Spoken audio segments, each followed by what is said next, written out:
I guess that's the way I like it. That makes me rumble. Don't we rumble? Float like a butterfly and sting like a bee. Ah, rumble, young man, rumble. Hey, that's what we're going to do. We're going to rumble. This week on Fight Stuff.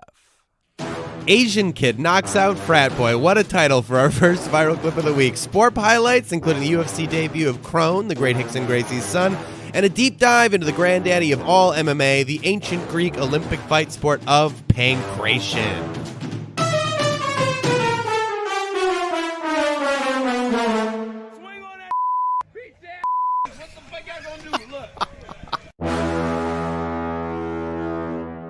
We'll start with our first viral clip of the week. Let's do it. Swing on that beat that.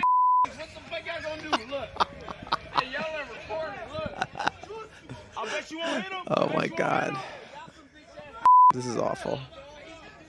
See, I love everything about this because this feels like college to me. Oh God, is there you go. Forearm shiver Get to the back head. Up. Yeah, that worked well twice in a row. The old Russian hands down. Lead with the chin. Lead with the chin. It's a good into the counter left hook. Wow. Roll that back a little bit. Just awake, just asleep with his fucking eyes open. For those of you who are just listening to this at home. Yes, our first viral clip of the week, entitled "Asian Kid Knocks Out Frat Boy."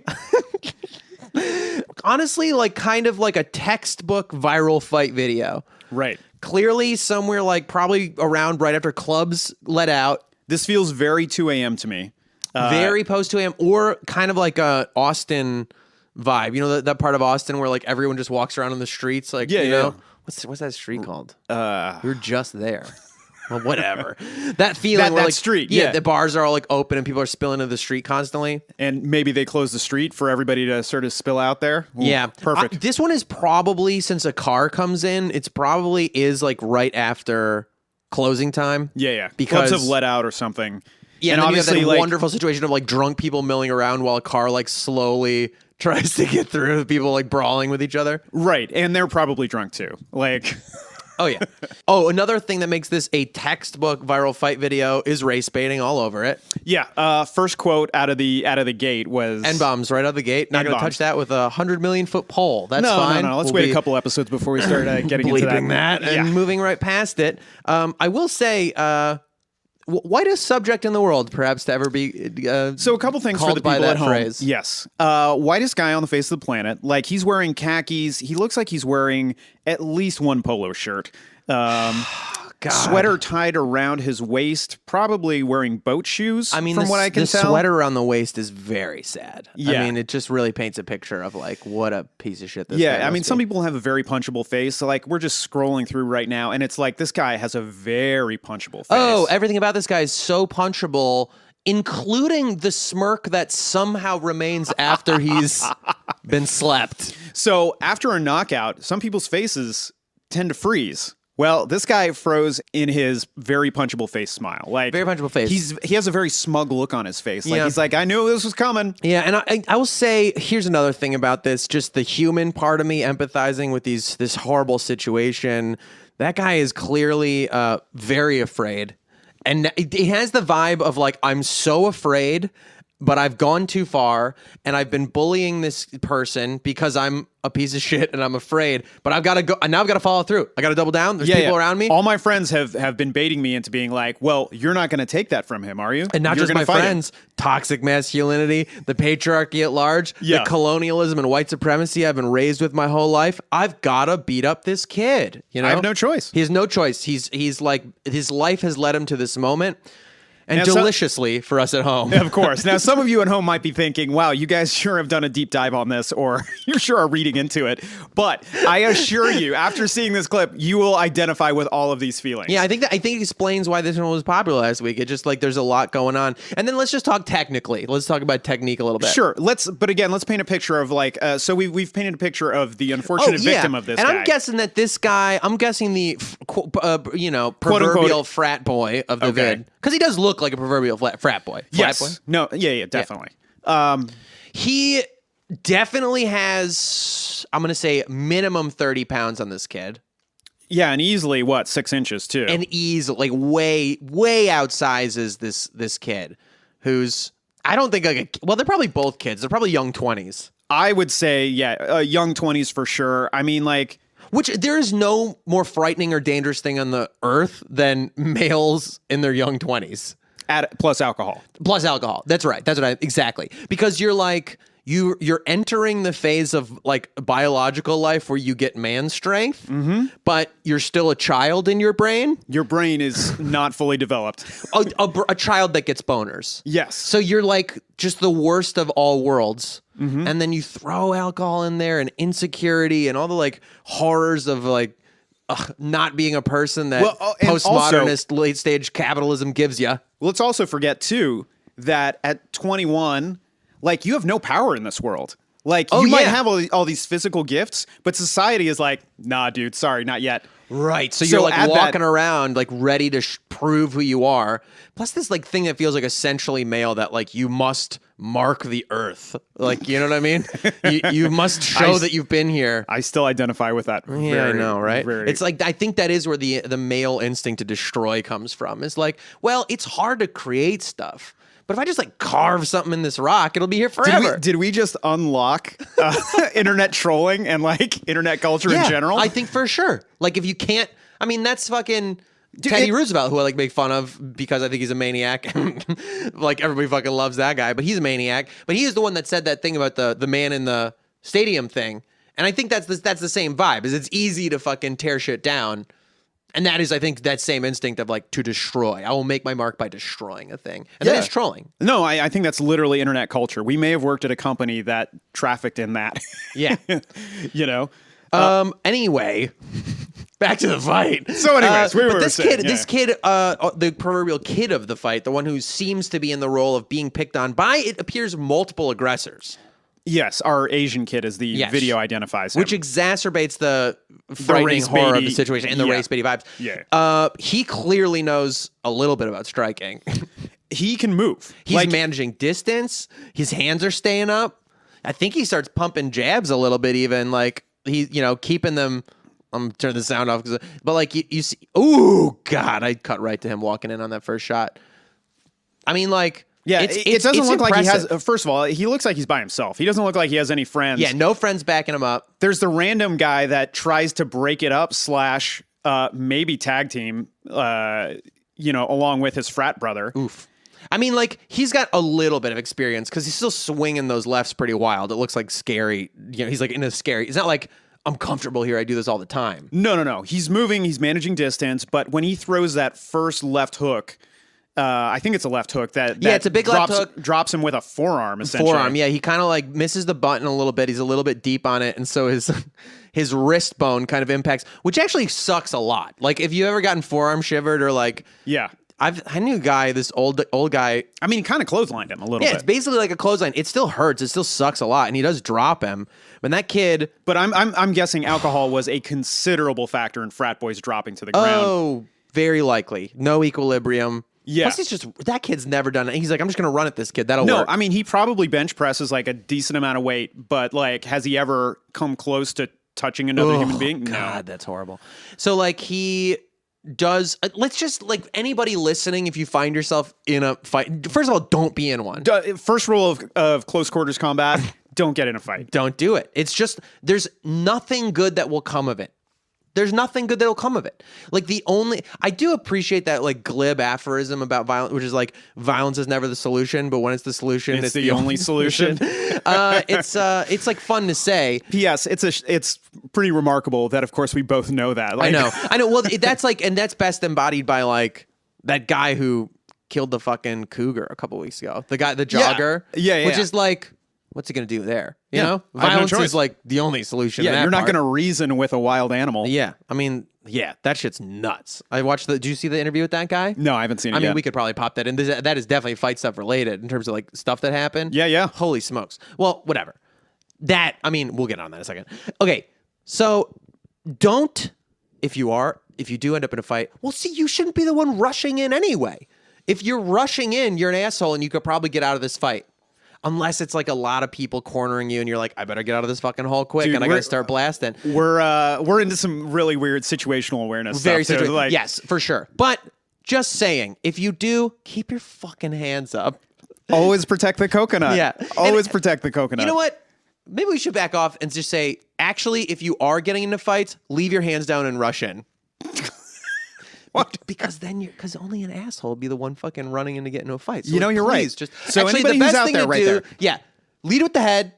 Put your chin up. You want to present it's the hardest part of the body. It's you want your chin should be like a spear moving forward, and your hands you're gonna want to like put behind you like Naruto, you know, like an anime, just run in with your hands behind you because then they're cocked as far as they. So then you'll have momentum. So do that. I think that's solid advice. Yeah.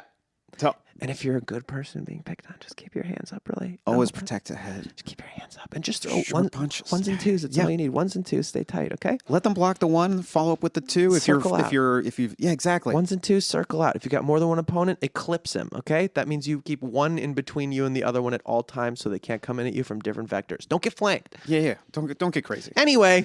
So anyway, back to this viral clip of the week. So first clip drops him with the forearm shiver, right? Yep. Kid decides, I'm going to just do that again. That first time worked out great. Let's zoom back in there. And again, here's what's funny. Essentially, it's the same punch. It's the Again. same punch. Except he It's connects like on the button this time. You literally drilled it for him. Like Yeah. you were like, let's practice. Okay, now you have the distance. I'm going to do it again. Now you get to figure it out on the button. Yeah. And that's the part I've seen it way worse in other videos, but like the part of viral fight videos, because there's the party that's like, oh, fuck a fight, cool, whatever, that always ruins them for me is the head dropping onto the ground. The head trauma, and we've talked, in previous versions of this, of our lives, where I was just like, head trauma is a thing, it's man. so awful. The secondary trauma of like it's that dumb old fucking thing that all old karate people like to say, which is like 2 hits, me hitting you and you hitting the floor. Yeah. Like that hitting the floor is no joke. Yeah. That's where the real CTE happens. Mm-hmm. Yeah. That first hit just softened you up. Like, yeah, well, and also, like, the thing that makes head trauma so bad is the secondary repeated trauma. So it's like, when you see that in videos, when someone's asleep on their feet, and then they just, it's the worst. That, or like this dumb look that this kid has on his face. You're just like, oh, the lights are off. Yeah. Like, no one's home. Horrifying. Yeah. Horrifying. I'm quite sure he got up from this, but it is a scary, like, eyes open knockout that...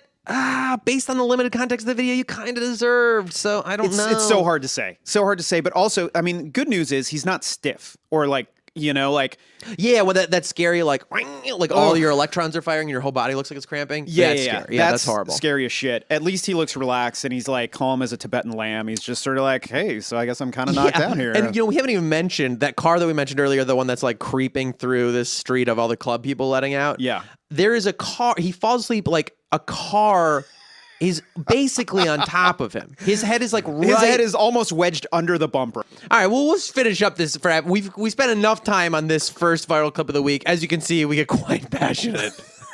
We have a lot of opinions about what you should and shouldn't do when it comes to viral fight clips. Well, you watch that? You ever go on the subreddit YouTube haiku? It's just like a haiku is 15 seconds or less, and a poem. You can also do poetry, which is 30 seconds or less. Mm-hmm. And they're just like these kind of videos, like not necessarily fight videos, but just random shit from YouTube that's like really short. Yeah. And it's like that. I mean, like it's only a 30-second video, but there's a lot going on. There is a lot to unpack in this video. Anyway, don't get in fights. It doesn't have a happy ending either. Kind of like. It cuts off early. It cuts off while the kid is starting to have to brawl with a friend. Yeah, it looks as though the fight continues, and we don't know, if he's 10-on-1 or what the story is. Like, so I mean, As this always, could just be the beginning of the story. It's hard for us to say. The Fight Stuff podcast official stance is don't get in fights if you can avoid it. Don't get in them. Anyway. Yeah. All right, so whatever. That's that. That's viral clip of the week. If you guys have any viral clips of the week that you think would be good for us to have on the podcast, email it to us at fightstuffpodcast.com. Or DM us, even on Instagram, Fight Stuff Podcast. Yeah. We are definitely open to... We can't catch all the viral fight clips that are out there. Oh, no. There's no one could. So many. Catch these hands. Catch these clips. The Black Beast, Derek Lewis, usually, is on the forefront. He is definitely the funniest online presence and the savviest online presence of any other UFC personality. Oh, absolutely. He's like an actual, what's the fucking terrible word they say curator? for stealing content? There you go. Are you trying to compare him to Fuck Jerry or Fat No, Jew? how dare you? No. Derek Lewis is, I think, pure. That's how I think he's doing it. He doesn't have a team of interns. Yeah, he's not that Fuck he's Jerry. like, He's not like this horrible guy who's like just stealing and making so much money off brands and being a company. I think he's just a funny like guy who's a fighter. That's his job. where he who sits on sees his funny ass shit and like in just goes, between fights, he's like, I'm done training. Yeah. Let's see what's going on Instagram. I'm done knocking the fuck out of somebody, even though I just look like a guy. Yeah. I think that's the scariest part. It's Yeah. like guys like him and Fedor that you're just like, you look like a fucking dude on the street. Or Asian kid knocking out frat guy. It's like, this is why you shouldn't get in fucking fights. It's like, you don't know who anyone is. You don't know. Violence is bad. All right. All right. We should probably. Speaking of violence is bad and the glorification of it, sports. Let's get into this week's fight sports this last weekend. UFC Phoenix. Yep. Was it 234? I think I don't know. officially. I don't It's even hard know to the keep numbers. track anymore. But we were like, so top highlights for you. 3 things that stood out to me in this UFC. One, Kron Gracie debuted. Finally. and- That's so exciting. yeah, I feel like this has been like, happening. It's been in the books for a number of years. We'll come back to that. Second, Paul Felder versus James Vick was a great fight. Great fight, and we'll get back to why that's specifically on our list this week. Kind of a cool fucking factoid about that. I didn't know till after. I don't think anybody knew. No, nobody knew about that. And then lastly, I want to talk about Kane and Francis Ngannou. We have to because I mean they were the headliners, and it's like a big. It's Right. Sad. It's what we're going to end up discovering is that our commentary on the fight lasted thousands of times longer than the actual fight yeah, itself. it was like less than a minute. It was like a minute long. 21 seconds. Really? Yeah. Yeah, I didn't realize. I watched it, but I didn't realize it was that short. Oh, yeah. It's very sad. Like it's a fucking injury, basically. Yeah. I mean, you said it. You said it was like 1,000 days since he's been in an octagon. Kane has had a bunch of issues over the last, 5 years of his fighting career. He had a shoulder issue. He had a knee issue that kept him out of competition for a while. He had a back issue that kept him out for over a year and a half. Re-injured his back again. Yeah. And he's not that old. I know. And like that's the part that I guess there's just so much mileage on that dude from wrestling in college and high school, and it's like fight sports really tear you up. I mean, especially in your joints, and especially if you're a big guy already. Yeah. Which is another thing. He's a huge fucking guy, and he weighed in at like 248. Doesn't look his like fittest, I guess. And he's never been ripped. Right, he's never been he's never been that guy. But there's times you see him, I think previously, where he was a little bit more like, ooh, that guy's looking scary. Sure. He didn't look like super 110%. Well, I think part of it too is you stand him next to Exactly. Francis Ngannou, who looks like he's molded out of marble, and you're just like, oh, so that's what the human body can look like. Yeah, what the fuck? It's so strange. Like professional sports overall have this ability to like you lose sight of like scale. This is my argument, by the way, why I'm so pro eating sports, like competitive eating, like hot dog eating and stuff. Yeah. Because like you and I and every other person pretty much knows what it's like to eat one hot dog in 11 minutes. Sure. So then you have an immediate frame of reference for like Joey Chestnut eating like 70 fucking hot dogs in 11 minutes. And Right. you're like, holy fuck, the scale of that human achievement is so impressive. But like basketball, like nobody can dunk like that that we know. You know what I mean? Like 1 in 100 people like who's a civilian can dunk. I mean, pretty much if you're anybody over like 6'2", 6'4", Yeah. and you're semi-athletic, Yeah. you can can do it. Really? Yeah. All right, well, fine. But I'm just saying, but that's to my point. That's But, to my you know- point. You watch the fucking NBA, and everybody's tall as fucking, lanky as fucking, like whatever. Yeah. Have you ever been to an NBA game and Yeah. sat anywhere near the court? Not in a long time. But that's like what I'm talking about. Is like, The scale. yeah, you forget. Because like when I'm on a basketball court, there is so much space out there. Yeah. Yeah. And then you get these 10 dudes that are all up and around 6.5 feet tall or more or 7. Yeah. And that court gets filled up really fast. Yeah. Like it's a really intimate Yeah, game. and so you're looking at the like Kane and Ngannou, and you're like, Kane is fucking 6'1", I think, and Yeah. at 248 he weighed in here. He is not a- even looking his fullest, and like is fucking big. Right. And then Ngannou's just And like, then Francis Ngannou walks up and you're just like, oh God, he towers over him. he makes him look like a guy. Yeah. Yeah. It's like, So- to me, it looks like, Kane does his taxes. Like he's just like, It's just like that's just like not a great, that's a hard fight to walk back into 3 Sure. years out of the octagon. Yeah. Yeah, So- over 1,000 days out, and your first tense Yeah. is Francis Ngannou. And then 21 seconds in, Ngannou doesn't even hit him that hard. Like I don't think he. I think questioned kinda whether barely he clips hit him at all. I was like, did he catch him with a jab at one point? Did he slap him? Even in Like, the slow-mo, it looks like Kane's knee just goes out, and it's just a bummer. I mean, it looked like he was ducking in for a body lock. Yeah. And like his body's like, nah, no thanks. It's so scary. It's so scary when like something in you have like a tear or something, and it's the strange. I've only had it like one time. I tore my rotator cuff, and you're like, it's just so bizarre when it's not even pain. It's like it just won't go. It won't do the thing you're trying to tell it to do because like the wire is cut. Yeah. Yeah. So, I mean, that was a bummer, especially for a headliner, which feels like a curse of Kane. They keep, like, putting him, the Mark of Kane. Yeah. They keep putting him in, like, headliner fights that are going to be on broadcast TV, and they're kind of like... Yeah, they did it to him on Fox at least once. And then this one, it's just like, I feel bad for everybody involved. Francis didn't get to show everybody that he deserves to be the number 3 heavyweight out there. Yeah. Technically, he won, but... Yeah, it's not a fun way to win. Not a fun way to win. Kane's just like pissed. He's like fully cogent, aware, and just like fuck. You can see him so exactly. pissed. No, he's super disappointed in himself because I mean he's fighting in his hometown, and it's just like, I had this opportunity and I couldn't execute. You make it all the way through camp, like the hard training of camp.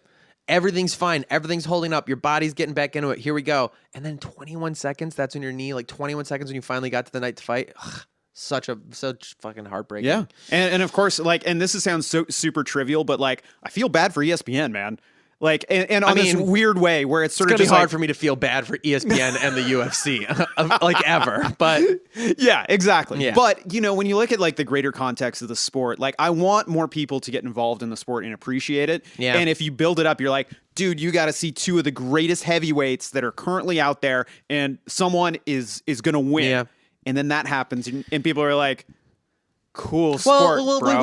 Which also then like kind of can segue into the other highlights of the night was like, it's interesting that historically through fight sports, big ol' heavyweights is like where the game lies, like the attraction was. Like Tyson and Muhammad Ali and the people that we think of as like the greats, they're always heavyweights because if you're like a really good heavyweight fighter, that means you're probably like the best fighter in the world. They always say like arguably the baddest man on the planet. Yeah, because you're like, the biggest, you're the strongest. That's what everyone says is like all things being equal, size and strength and speed makes a huge difference if you guys are equal fighters. And once you get to that level of fight game, like you're probably, if you get a heavyweight that seems as technical as the lightest fighters can be technical, and he's a heavyweight, that's like who Tyson was. It's like so scary. Sure. And to that point though, too, like you look at guys like Mighty Mouse, who are arguably the most technical fighters on the face of the planet,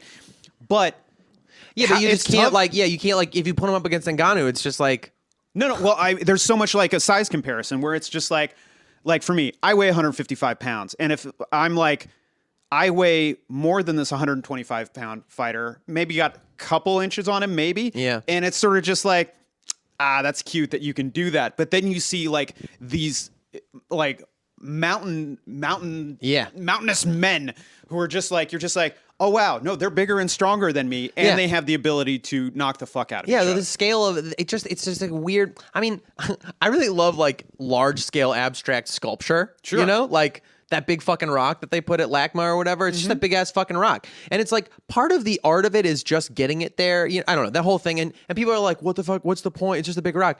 I think it's truly like standing in front of something that is enormous that like makes you consider your scale compared to like the universe and things is such a like powerful experience. Sure. And when you put that into the context of like interpersonal conflict into like combat athletics, it's amazing. Which is like, we'll get into this on some later podcasts about like the freak shows of Pride, like that they would do these like huge David and Goliath fights. I have so many things to say about Pride and what a magical shit show it was. Oh yeah, it's gonna come up a bunch of this. I mean, like I really want to do one on Genki Sudo. Is gonna come up, whatever. But that thing is just, I don't know, it's just part of the sport. So it's interesting to note that the current, like where things are right now, the lighter guys really kind of have the show. Like Conor McGregor's probably still the biggest like name in fighting, like in terms of sway. 100%. Which is funny because he's 155. He's fighting in 155. Yeah, and the magic's like a little bit worn off, I think, after the last few fights. But like still has that pull. And tonight we got, or not tonight, but a few nights ago, we saw Kron Gracie finally fight. And Kron at 145, which is like way smaller than I thought he'd be. I was like, another thing you lose scale of, because Kron is the son of Rickson Gracie, who is like the classic, I think widely considered the best jiu-jitsu fighter that ever was. Sure, but I would say arguably the greatest Vale Tudo, like, mixed martial artist of his era? Of his era and time, I think, like, he just, it's interesting because he's kind of so samurai and so zen in his vibe and approach to jiu-jitsu, like really strong. It's like boring to watch almost. Sure. But it's so clean that like the way that it's boring is interesting. You're just like, he's going to do this weird stoic thing where he just like does his weird Gracie challenge video, like front knee stomp with his chin kind of high and just protected with his, until he can time it, duck under, body lock, and then either Rickson would sit on your face and armbar you, and Kron just like it was just went with the rear naked choke. Simple timing on one of those jabs. It was interesting to see him because there was so much energy in him that felt a lot like his dad. Like there's definitely Rickson vibes, but you can also see in that first few minutes of the fight, I like admire that like sleepiness almost, because you can tell he's got so much adrenaline and so much fear, and like, you're the son of fucking Rickson. This is it. What if all of the shit goes out the window? What happens? You're in a fight. You're in a fight. Anything all that shit can go out the window. And seeing that all play in his eyes, and like you can tell he's kind of zenning out to get into it. Yeah. And to see like, I don't know, him like no big deal, kind of like walk, and his rhythms. It's not super clean. It's not like his striking wasn't great. But it wasn't bad. Damn, dude. He times that jab. He comes in right under the jab, like as it's going back. Yeah, I mean, now to be fair, he may have gotten caught a little bit by Bruce Leroy, who Alex is not a bad striker. He's creative, but he is like, when we talk about styles make fights, like that was not a good fight for Alex. Not at all. Like, I mean, that's why I was like, I'm not gonna say it was like a straight up can. It wasn't like they were completely, anything could happen, but in the rock, paper, scissors qualities of like fight game, like holy shit, that's a bad matchup for you. That's a bad draw. When you're literally saying in your promo, like, I'm not the safest fighter. I like, I like to go mix it up and throw it. Like he throws all the spinning shit. Yeah, it's a real bad idea against Rickson Gracie's son. Right. And that's what we saw when he ducked under, let's see, his southpaw. So yeah, he ducked under. It was a jab. It looked like a jab. It looked like coming back under a jab. Like he timed the jab and was like, already body locked by the time the jab would return. Right. And that's it, dude. Then it's just like countdown. Yeah. That weird far side hook thing that like Henzo's made popular, which is really clean. Really effective. Right into a whole back attack game. He gets like a kind of a dirty body triangle, and then that's it. That's a matter of time. That choke's sinking in. That choke was deep. Yeah.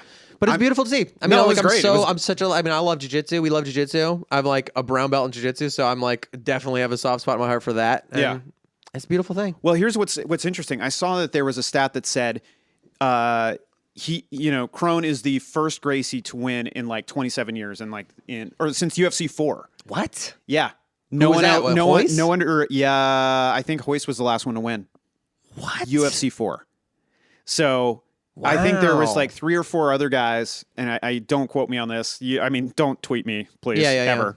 But like, yeah, they were like, first time a Gracie has won in the UFC in like 27 years or something like that. That's a surreal number. That the Gracies have such a huge impact because they're really the reason the sport exists. 100%. Yeah. Marketing geniuses, but then also obviously family lineage. But like, there's a lot. There's a lot there we should unpack in an episode that like, some of it's dirty, like some of it's seedy weirdness in Brazil that I did not know about. I didn't know about like the racial and class aspects of like Vale Tudo or shoot box versus like Vale Tudo, the MMA, the jiu-jitsu guys. It's really interesting. Yeah. Anyway, and then the third thing we're going to touch on was just that Felder fight. That Felder James Vick fight. Vick, yeah. Yeah. The interesting fact was it's a good fight. It's all 5 rounds of like very technical. 3? I said 5. Yeah, 3 fucking fights.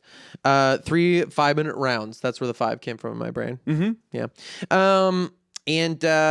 Dude, Felder's very good. Great. It's really cool. Fight. We're talking about that size thing again. There's a definite like reach difference there that's like crazy. And to watch somebody that good at Muay Thai who can like give up that much reach, and just the way he's timing those spinning elbows and shit. His timing was unreal. And those guys were both weighing 155. Yeah. Felder was like probably what, 5'9", 5'10"-ish? I think it's 5'9", yeah. James Vick officially listed at 6'3" at 145. Fuck off. Like, yeah. Or sorry, 155, right? Yeah, I think it was 155. Yeah, it was 155. Which is nuts. But like, so after watching like this clinic of, if you like to watch striking for MMA, specifically like Muay Thai for MMA, that's a great fight. Like there's almost no ground. There's no ground. There's like a lot of clinch. There's a little bit of clinch fighting up against the cage, but for the most part, it's like just they sort of hang out, go, this isn't great. Let's go it's fight. Like a very Thai boxy kind of fight.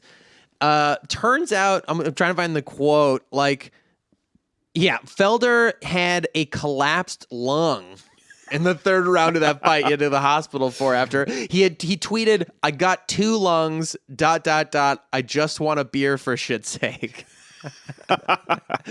That's like the most fighter thing ever. It's just the most fighter thing ever. Yeah. And now after we rewatched that third round to be like, wait a second. Yeah. You don't even see it. I don't know where it happens. His pace doesn't slow down. He just stays. I argue that he looks like the fresher fighter compared to James Vick. I think so too. Well, he'd already like destroyed that lead leg with that calf kick over and over, as you pointed out. And you're just like, it's brutal. But that is fucking cool. And in terms of like the toxic aspects of fight sports getting sensationalized, I really hate the current vibe of like that Conor McGregor really started of like the shit talk thing. Cause like that was that James Vick guy too in his promos. Ugh, God, that's so cringy to me. Like everybody like calling everyone out on Instagram and I called them all out on social media and they're all ignoring me. And like, you're just like, dude. Yeah, well, it's because it sucks. Okay. It sucks to do that. Nobody cares. Ugh, it's just gross. I hate it.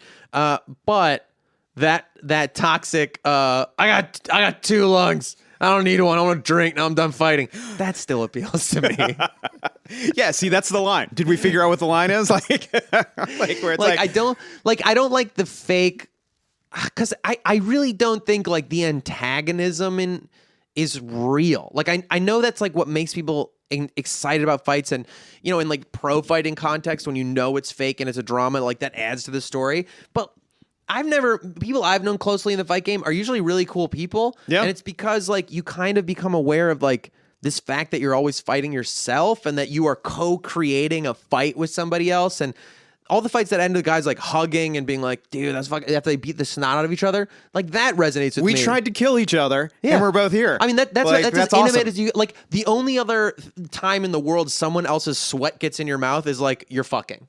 And like that level of intimacy is something that is real, Yeah. And it's like, I don't know. So that I don't know. It's just funny. There's this like shit talky, let's fake that we hate each other. Let's create beef.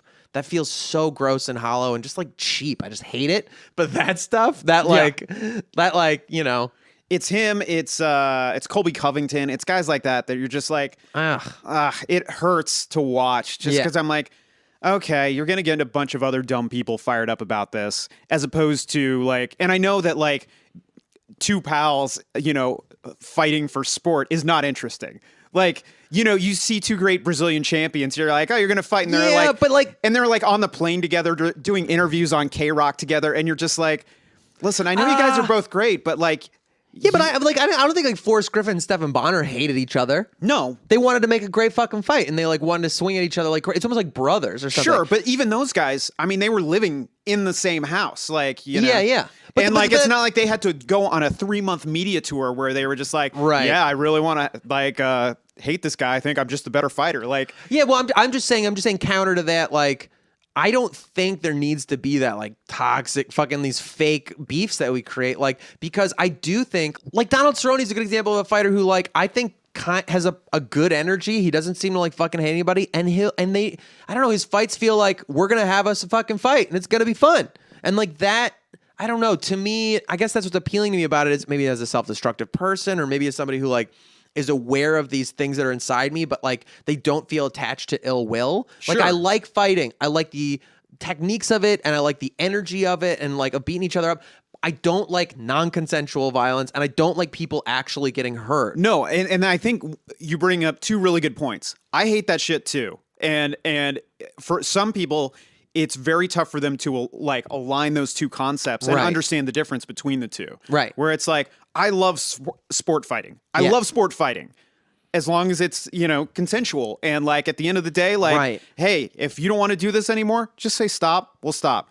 Whenever I roll jujitsu with somebody, I'm always just like, hey, are you ready to simulate death together? Yeah. Right. And I slap hands and they're like, what? And like, yeah. And then it's like, I don't know. You can really have two people who are doing like a good fight is co-created and they're going at each other and they're bound by that. That is interesting to see play out because I was talking to one of my coaches about this the other day because we'll like wax philosophical about like what are we doing? Why do we like take our Why do we do this? amateur days out of the week to beat each other up and stuff like that? And I really do think there's some like something in the conflict that is expressed, like this metaphor that's interpersonally expressed in this physical way in fight sports speaks to me of like this existential conflict of like, why does everything feel like a struggle? Why does it feel like even when we could have complete prosperity and peace and everybody's okay, like we have to create struggle? Like there's some question there that like when you are engaged in fighting, it's sort of a Zen in the art of archery thing. I don't know. You feel like you get as close as you're going to get to making progress towards understanding like the alien that oneself is. Sure. You know, like what is life? Like what is this weird difficulty, like this fear to survive that you always have? And as a human, being able to observe that animal part of you and then go find places to. It's funny. I had a very similar feeling this past weekend when I was in Zion National Park and, you know, just hiking. Dude, it's you versus nature.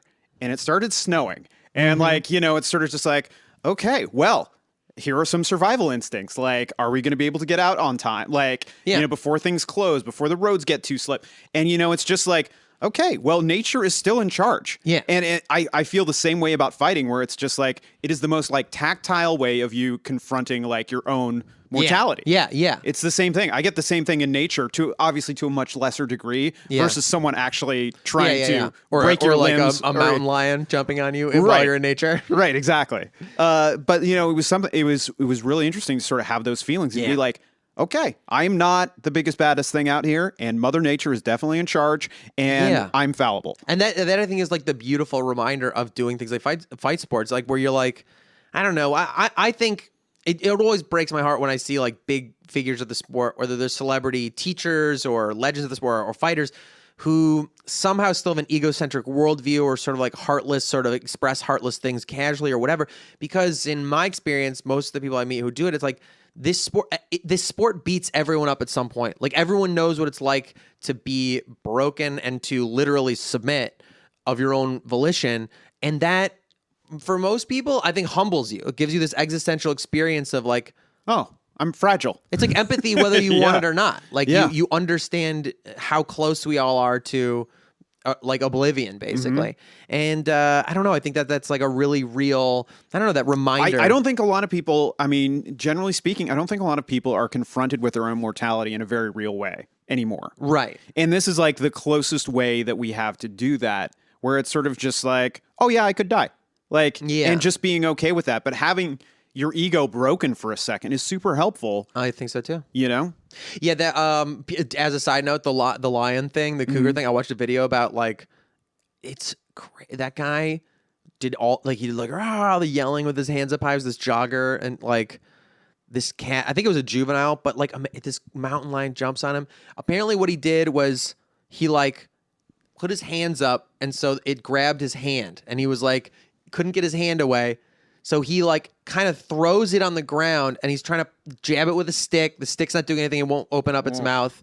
He's staying away from the back legs, which is really, if you have a house cat, that's what's really scary, because that's what they do is they're like, when house cats do that little leg thing and it's funny cute, kick, what that's really doing in the wild is like they got a rabbit or whatever and then they're scooping out its guts with its fucking things. So he's avoiding that on this cat while it's on the ground, trying to hit in the head with the rock, he said. Yeah. That didn't work. He's got like, oh, by the way, stitches all over his face and stuff, of course.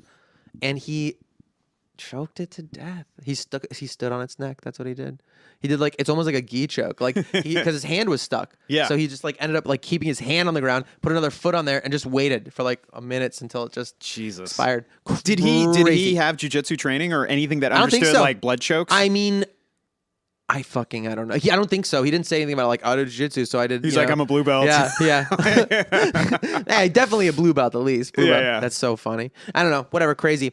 You know, that's a good segue though into our second segment of like this week's podcast. So what we're gonna do with Fight Stuff is every week we'll do the viral clip of the week thing to start the show, and then we'll do this little recap of fight sports and stuff like that of the previous week, and then Zeke and I will take turns kind of doing a sort of show and tell, share with each other kind of thing, along two broad concepts, either like legends of the sport, meaning or like, legendary fights. Yes, exactly. Or kind of like more like history of violence stuff, like something. I tend to go on weird wormholes about historical aspects of fighting, fight sports, warfare, then political and things and all this sort of stuff, existential stuff. So I thought for this first one, a nice kickoff would be to talk about Pankration, which is, if you don't know, Pankration is like the original fight sport. It is the original MMA. Yep. It's this ancient Greece freeform fighting style. And it's, I think it's like a useful segue, this idea of the difference between consensual and non-consensual violence, the difference between being into fight sports as something that brings us closer together and shows parts of our humanity and pushes each other to some new weird realms and also kind of acts as like a shared collective, almost theatrical, like what's that thing when you have to like purge all of your bad, what's that called? You know what I'm talking about? When you have like a lot of emotions and you've got to like get it all, catharsis. Oh, got it. Okay. I was like, are we going religious? Where are we going with this? Fight is almost catharsis thing. And the difference between that and like truly like sadistic, like things that are laughing at people's pain and like real harm and that kind of shit. Because fight sports have changed since that they have 2000 BC. So let's get into it. Pankration, Zeke, yes, it started like the first times that it showed up were like 2000 BC, and it was this free-form fighting style. Pankration came from the words pan, which means all, and Kratos, which anybody who's played God of War will be familiar with Kratos, but it means strength, might, or power. And so it literally meant like all of the power or like all of the strength. So it was like basically boxing and wrestling, which is like what MMA is now. The difference was that the only things you couldn't do were biting. You couldn't gouge the opponent's eyes, nose, or mouth with fingers. And to bite and to gouge, that was the only thing you couldn't do. Everything else, including kicking in the belly and groin and small digit manipulation, breaking of fingers and whatever, completely legal. All right, so basically, we're pretty close to the unified rules of mixed martial arts, with the exception, right, of a few things. Like there are further exceptions that come in depending where in history we're looking at Pankration. Yeah. Like I want to, on that note about the finger breaking thing. Yeah. I just thought this is, by the way, they're called pancratiasts, or pancratists, which is one who pancrations. Who pancrases. One who pancrates is a pancratist. So wait, what would you, if I was a participant in pankration, I would be called a pancratist. A pancratist. Or a pancreatiast. I found like two ways people spelled it, and I'm going with pancratist because it's easier to say. Yeah. Pancratiast is like a pancratias. A pancratias. Maybe it is probably something like pankratos, because it's Greek. I don't know. Yeah, of course. And there was like lower pankration and upper pankration. Like they literally broke it down into like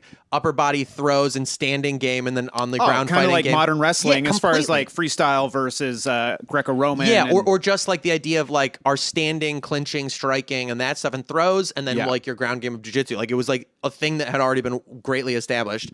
They said at the beginning.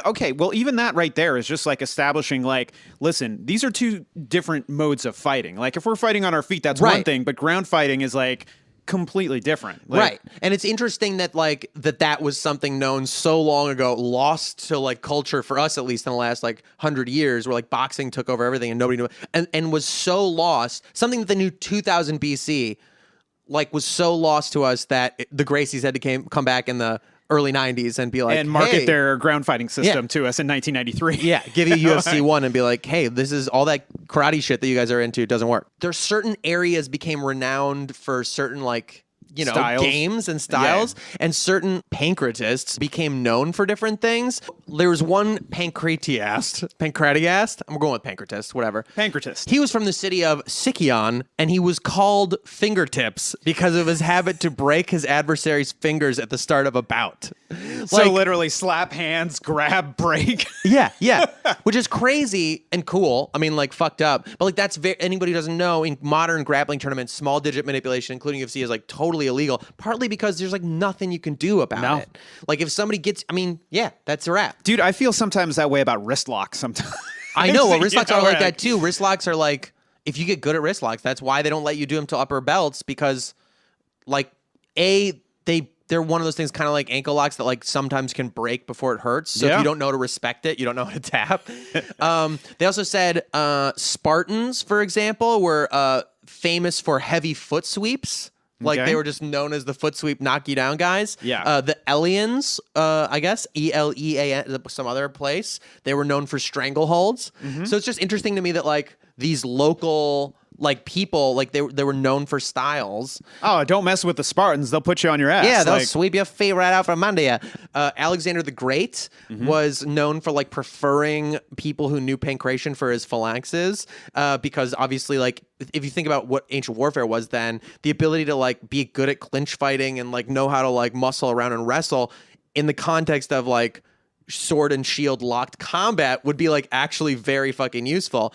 And it kind of feels like a no-brainer. It does. But this is what's interesting about it, is it feels like a no-brainer, but there was this guy who was saying something that's interesting, is like soldiers really fucking disliked athletes for this period of ancient Greece. This one guy, Plutarch, tells us that the soldier Philopomen,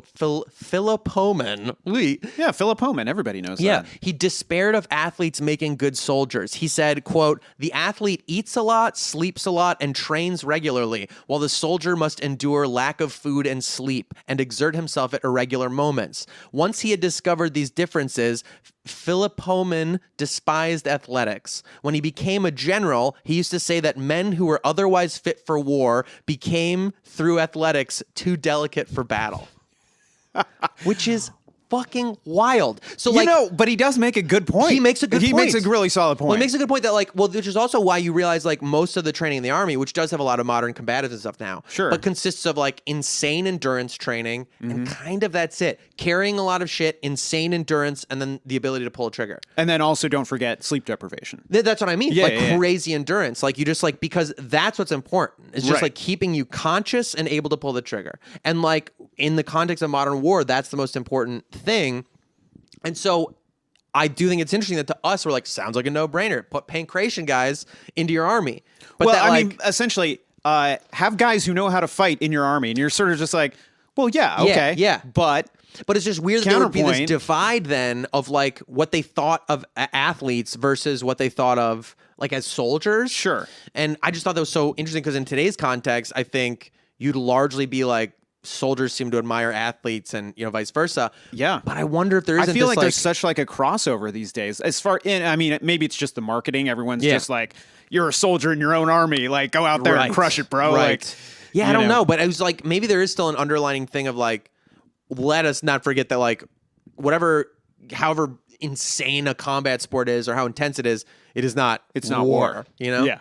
But that was, I don't know, that interested me. And that the Alexander thing also, there's some people, I guess this guy who we'll get to in a bit, the guy who basically brought pankration back into the modern age, his name's James. He was on the cover of 1973 Black Belt magazine, looking incredible with this big fucking fro, like all those guys look, you know? Right. And his name, he was a Greek American guy named James Arvanitis, who also set Guinness Book of World Records for thumb push-ups, the most thumb push-ups. He, in 1977, did 45 thumb push-ups in 51 seconds. 3 years later, topped it with 61 in 47 seconds. He's responsible for bringing pankration back, and also seems to be responsible for spreading this rumor from his research or whatever, that potentially Alexander bringing pancratists throughout his conquering whatever into like India and stuff is where they think may have influenced what ended up becoming all like Eastern martial arts. Really? Like, and that, like they say like Chinese kung fu and stuff was like influenced by like Buddhist kind of like, you know, temple training and stuff that came out of India. And that like, so there's this one thought, school of thought, that like Greek pankration fighting styles is what Gave filtered birth out to all of the Eastern all martial the martial arts. arts as we know them today. Wow. Which they fucking chafed at, I guess, in the 70s and the 60s when this guy brought this theory because they were like, wait, who was chafed at it? The Eastern martial artists who like did like different like kung fu's and stuff like that, because they were like that fucking, because there was this whole thing with MMA and Vale Tudo and like dirty wrestling and stuff that was like, it was considered dirty. It was that's not poor people stuff. Cheating, yeah, you know? Exactly. And that there was this feeling that like that stuff's all brutal, savage stuff that has nothing to do with what we do. How we dare do you? in art. Yeah. Exactly. This is very interesting. At what point do they put on the Vale Tudo shorts and the thigh-high boots? Because, I mean, my modern version of Pancrase. Those thigh-high boots, baby. Oh, That's really what it's all about for me. If you think those are sexy. Yeah. Okay. Speaking about those sexy thigh-high boots, this led me to this whole other thing about like the way they would, because it was an Olympic game. It became an Olympic game 648 BC. It became, at the 33rd Olympic Games, it became an Olympic sport.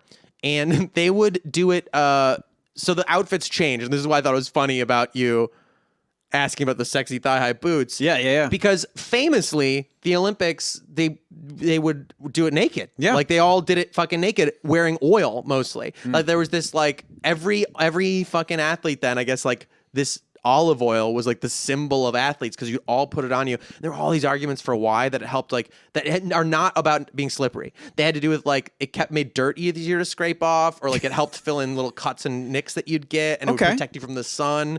But like athletes would just be naked, except they would sometimes tie a little string around their dick, to keep it out of the way. Yeah, and they called this like tying the lead on the dog or something like that, which I just thought was really funny, and I wanted to include putting the dog on the lead. That's what they call it. Was the slang term kunodesme, putting the dog in the lead. Kunodesme, everybody. Which, P.S., I don't know if you know this, they thought small dicks were good. Right. They thought big dicks were bad then. Yeah. And small dicks were cool. Well, it explains all the many. And I think that's cool. They thought big dicks were barbaric. Oh, gross. Like, oh, yes, the beautiful men. I mean, I just want to say this. I am an intellectual and I have a small penis. Man, really? You came up with this theory. That's amazing. That's amazing. So interesting. Wow. I mean, that's like the side note to all this stuff was like everybody was vile then. Just would fucking kill people. They were like, no women were allowed. Like no married women. Single women could come. There was this one story about like women weren't like really allowed at the games even, and that like this one woman like disguised herself as a trainer because she trained somebody who won this event, and they found at the end, and the penalty was supposed to be like being thrown from some rocks or some shit, but she like because of who her dad was or something, she like they like were like we're gonna let you off with a warning. It's very political. But I was like, this also sounds like this is like a Disney movie about like a Disney sports movie of ancient Greek times. Is like the woman who pretended she was a man. Isn't that basically the premise of Ladybugs or something like that? Or no, I mean, wait. It just feels like a Disney anime. Yeah, You're like, well, in real life they would have thrown her off rocks, but no, in real life they were like, damn, she's a good coach, and well, based on who her dad is, and they won, so we respect you. You know what I mean? It sounds it's like the third act of a Disney live action movie. Yeah. But I thought it was funny. There's this one little side story about like how the first time that nudity happened in the Olympic Games, and they're like, I guess this is how we're going to do it now. They say that it was a runner from Megara or Sippos, who in 720 BC was the first to run naked in the Stadion race, which was a 600-foot race, so kind of like a sprint race. Yeah. And they said that he lost his shorts in the race. And that is how also Spartans, I guess, did everything naked. Yeah. So like they think maybe they just introduced it in the 8th century, but it was already a tradition. But I thought it was funny. I was like, I wonder if that's where Eat My Shorts comes from. Like Eat My Dust. But I'm running so fast that my shorts fall off. My shorts fall off. Eat my shorts. I'm going to finish this race naked. So, hold on. He starts the race and he has his shorts on. It's only a 600-foot race. Like, that's nothing. That's nothing. That's what is that, 200? 600 feet is... Yeah, it's like a 200-meter... 2 football fields, right? Yeah. Yeah. Math. Anyway, eat my shorts. Yeah, because that happens all the time. Yeah, it's like just... Oh, or maybe he likes someone else in the race. He's like, oh, my shorts fell off. Whoa. Enjoy the view. Oh. But anyway, so they would fight naked. for a long time until in Roman times they added back in some like covering, like leather stuff, but that also came with cestus. Have you know what that is? No, what's cestus? Cestus, it was like they'd wrap their hands in leather that also had like usually like metal and sharp bits and stuff in them, and they would fucking like so boxing gloves, but the opposite. So what was it, like blood sport where they dip their hands in the glue and then they're like, all right, put some nails on there. It was fucking just do like it. that, basically. Wow. Which is crazy. Yeah, so I don't know. I think so. It was like it got like more decent and then not. Which is also interesting though, like the nudity thing, and I don't mean to be on such a sidebar with the nudity thing, but it's fascinating. No, this is good. Like, for such a like horrifying culture where they were just like they had slaves and they were just imperialist as fuck and all this stuff, they thought nudity was very beautiful and like the beautiful male form with very small penises was like very ideal, and they'd paint it on everything, they'd do all this stuff like that, and that they felt it was barbaric to be ashamed of nudity. So like even like vases and urns that they would like send to other places, they would paint loincloths onto to make them decent for like other people, cultures, the savages, the savage barbarians. Oh, I also thought it was interesting to note that ancient Greeks would they did not like ball games. They said games that involved an inflated bladder. This guy AKA Athenaeus, balls, yeah, yes. yeah, like you know, football, soccer, Yeah. whatever. He said ball games using an inflated bladder give you a pain in the neck. And he mocks the players, shouting, "Get past him, on his head, under, over." This is like written in this book. And I just think that so they said that athletics then emphasized individual competing, not against a stopwatch or any fixed standard, but seeking merely to beat the best man present. I guess that was like the ideal stuff, was like anything that involved you like one-on-one with other people. So basically not team sports, not... Yeah, like were you faster than people? Could you beat them in a race? Could you beat them in a fight? Gotcha. And that was like what they idealized. Sure. I don't know, I think it's interesting. No. I mean, it speaks to their culture quite a bit. You know? And they're just like psychos. Sport, and this is like also just in the context of like the way mindset has changed about violence and about games. I'm going to read this little excerpt. Sport and games are inappropriate words for what the Greeks were up to at the Olympics. Competitive exercises were called agon, connected with our word agony. Gymnikos agon, naked struggle, was athletic competition. That was my nickname in college, by the way. Ah! Gymnikos agon Thomas, naked struggle. Naked struggle, man. I mean, they expected ponos, pain, both in training and in the Do you want to change the event. name of this podcast to Naked Struggle? Naked Struggle? I just think that's so fucking nuts. So, whatever. Nowadays, Pankration's around. The current most notable things were what you're talking about. King of the fucking... No, they call him King of Pancrase. Yeah. Because they would do this Pancrase. 1993 was started by some Japanese professional wrestlers. And also, I think Ken Shamrock was part of that, which is, I think, explains why Frank Shamrock was a part of it. And Bas Rutten. A very weird rule set where it was basically MMA, but with... No closed fist to the face. Yes. So you could slap the shit out of somebody, but you couldn't hit him with a closed fist to the head, but you could use that closed fist to the body. Yeah, so like that's why Bas Rutten became so famous for this liver shots. Liver shot. Liver shot. And he would like knock people out with his big-ass liver shot. Also, though, became really renowned for these palm strikes that he'd throw. He'd like... fuck people up. Yeah. No, hand. like I know we always talk about like slapping, but it was like a palm strike. Like it was. You can make a palm hurt real bad, and you can put a lot of weight behind it. I think he probably knocked some people out with kicks too, which is where those thigh-high boots came in. They had like this very pro wrestling look. Yeah. So that pro wrestling look, that explains that if it was sort of created by a Japanese, person or businessman or whatever, that explains where that look came from because it's so stylized. Theatrical. It's very theatrical. Pride, all that fighting of that, like that time was like. Yeah, it was like there was a very theater element, costumed element to everything. Yeah. And it was started by pro wrestlers and stuff. So it was like... Even Boss's like celebration where he did like that jumping split kick. Was like definitely based in theater. Yeah, totally. In the most respectful way. Yeah. They banned heel hooks for a while he was King of Pancrase because he was just ripping people's knees apart over and over again. Ugh. He was just like, they were like, this is too, he just does that every time. So let's just get rid of that. I don't know, interesting. And then Pankration now, the biggest expression of it, which is sort of weird and kind of like interesting to see the way it's gone from like this horrible blood sport by like the most psychotic like civilizations of people to what it is now is mostly like a kids MMA, a sanctioned kids MMA, which is in itself a little bit controversial. Even I feel a little bit controversial about it. The rule sets of Pankration, as they have them for kids, have no striking to the head, which is really great. And they argue that it's safer than football for sure, and even like soccer and stuff like that, where kids get concussions all the time. Would you let your kid play tackle football or do Pankration if it was either or? I would definitely, if either or, definitely Pankration. Really?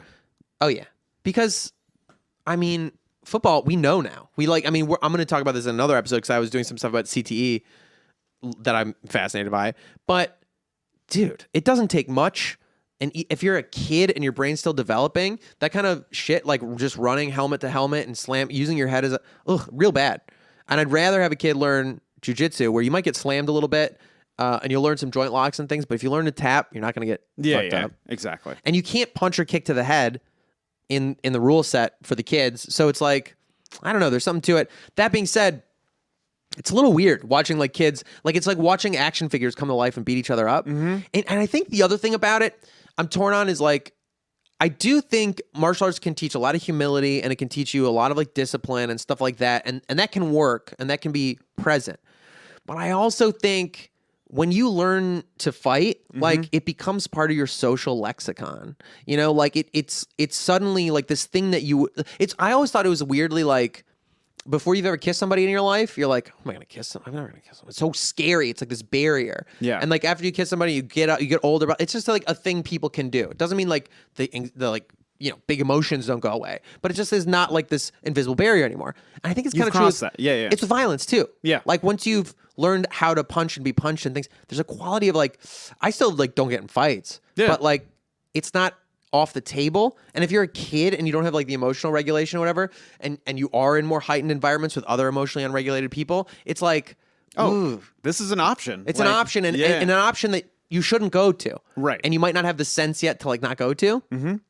Anyway, that's the biggest presence of Pankration now. It comes a long way. I was going to conclude with like the two most like coolest Pankration stories I found in there. One that I just thought was interesting from an artsy-fartsy perspective was Hercules in the legends of things was one of the people that was known to like, they said that Theseus used Pankration against the Minotaur and they referenced that in those stories, but that in the Nemean lion, which like ties into that cougar guy again, that he is drawn on a lot of vases doing a very specific Pankration hold against this lion. And I went and looked it up and it's a guillotine. It's basically, it was the only, they were all like either a guillotine, a front guillotine, which you wouldn't expect like fighting a lion, quote unquote, that's what they would go for.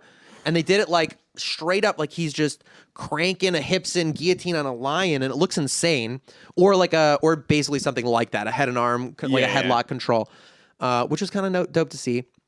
And the other coolest fucking story, this one Pankration guy, and this is the conclusion to my Pankration story. Yes, of course. His name was Archichion, Arrhichion, Archichion. I don't know. He's Brazilian. He does sound Brazilian. Archichion. Arrhichion was the winner of Pankration at the Olympics at the 52nd and 53rd Olympiads, okay? 572 and 568 BC. So long fucking time ago. Yeah. They say his coach had this dope fucking thing. They said that he never lost at the Olympics because he died and won the fight that he died in at the second Olympics. And they describe what happened. He basically tapped the guy out and then died. Totally legally. That is the greatest thing in the history of sports. And how has a movie not been made about this insane. guy? And what happened was he got strangled to death because he was in a chokehold. Yeah. And broke the guy's foot, basically. And so the first article I said he broke the guy's toe and the guy tapped out because of that. And I'm like, something about that doesn't make sense. I go searching and there's this one there's this one account that was written about it. I'm going to read this because it's anybody who's into grappling will know exactly what the fuck I'm talking about when I read this. He goes, the antagonist of Rickian, however you say that, having already clinched him around the middle, thought to kill him. Already he had wound his forearm about the other's throat to shut off the breathing. While pressing his legs on the groins and winding his feet one inside each knee of his adversary. So have I not described this? Hooks He in. has his back with his hooks in and a deep rear naked choke. Right. Okay? I'm in. Yeah. He forestalled Arikian's resistance by choking him till the sleep of death thus induced began to creep over his senses. But in relaxing the tension of his legs, he failed to forestall the scheme of Arikian, for the latter kicked back with the sole of his right foot, as the result of which his right side was imperiled, since now his knee was hanging unsupported. Then with his groin, he holds his adversary tight till he can no longer resist, and throwing his weight down toward the left while he locks the latter's foot tightly inside his own knee, by his violent outward thrust, he wrenches the ankle from its socket. So like a heel hook, essentially. It's either a fucked up, really impressive knee bar, like from the bottom, or what I like to think is, because it's kind of confusing to describe, he got straight up, like white belt, ankle locked. So he had his feet crossed. crossed. So the guy's hooks were lazy. Yeah. And the other guy just figure four over him and hipped up and ripped his fucking ankles apart. Died, but got the tap.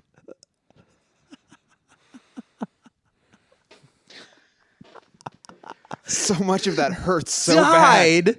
Like, I wonder if there wasn't, like, final death spasms. Like... You know what I mean? So, that is the reason it happened. Because you have to be deep, long in the choke for it to kill you. Yeah. And the idea that he didn't tap. He didn't tap. He went to sleep like a man. Now I'm dead. The guy's not letting go because I didn't tap. And then some spasm of my last attempts went, there goes your ankle. I win. The guy taps. In death. I won the fucking Olympics. And I died. Amazing, though. An amazing story. It's an amazing sport. That leads us here today. That was the only way, by the way, you could win was by the way you won Pankration, tap out or death. That was it. I mean, those feel like the rules to UFC 1, too, by the way. Amazing. His coach, his trainer, Eryxius, shouted to him, what a noble epitaph. He was never defeated at Olympia. Until he died. Well, okay. So there's a statue of him still... I get it's in the museum at Olympia. It's one of the oldest dated Olympic victor statues. Well, I really appreciate the show and tell, Jarrett. I mean, I learned a lot about Pankration. I had an idea about Pankration, but let's see some key takeaways. One, fighting naked. Yeah, let's not forget that he died and broke this guy's ankle naked. Right. So there's that. That would change jiu-jitsu. It really would. I mean, I don't like to grapple with spats on and no underwear. So imagine what that's like. That feels deeply personal as is. No, I mean, arm bars have to be very technical. Very technical. So, all right. So we found out about their nakedness. We found about this epic battle to the death. Where, what is this name? This guy's name Arikian? Arikian. That's how I'm saying it. I'm probably saying it wrong. It's Arikian. Arikian. I like Arikian. Was undefeated until his death. Yeah. Two-time Olympic champion. One-time died. One-time death participant. I mean, can you believe that? That's so nuts, dude. That's so fighter, man. That's it's just warrior sort of, which is incredible. Jesus didn't tap. No. Whenever I see that, I just can't help but laugh. It's the best, dude. Yeah. I mean, it's the best. It's like, I already love the idea that, like, you would take, like, this guy who is like, turn the other cheek, do unto others, and be like, he's going to help me kill people in the Middle East. You know, that's like, it's already something they do. Yeah. Like, people can't help but, like, put, like, Zeus and Odin on every god figure that they imagine. He'll help me murder. But, like, the idea that then you bring it down to the stupidest level of, like, carnival game I mean, we're like waxing on about how poetic and beautiful we find it. Right. But at the end of the day, circus strongmen trying to like tap each other out in front of screaming crowds. Yeah. Jesus is going to help me do this. Jesus will help me do this. Jesus is so into this. Listen, Jesus didn't tap, nor should I. If you have a viral clip of the week, be sure to send it to us. Yeah, Fight Stuff Podcast at gmail.com. Or find us on Instagram, Fight Stuff Podcast on Instagram. Yeah, we'll be throwing up clips there and any other things that we find.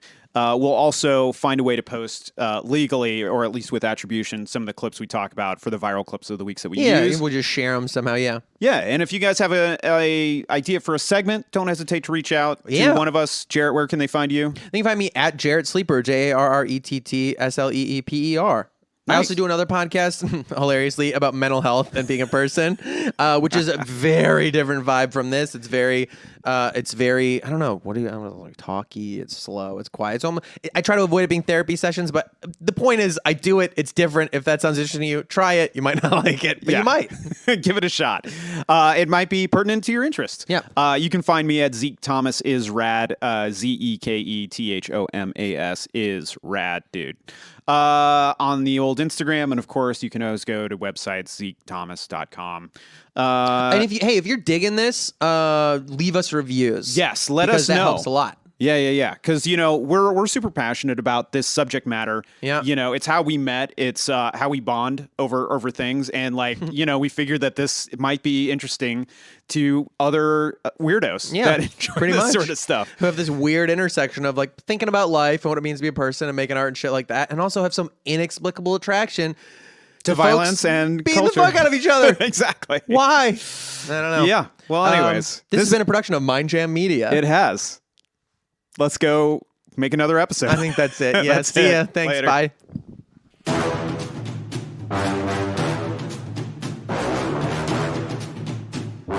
Fight Stuff is a production of Mind Jam Media with a special thanks to Jason Scardamalia for crafting our theme song. See you next week, fight fans.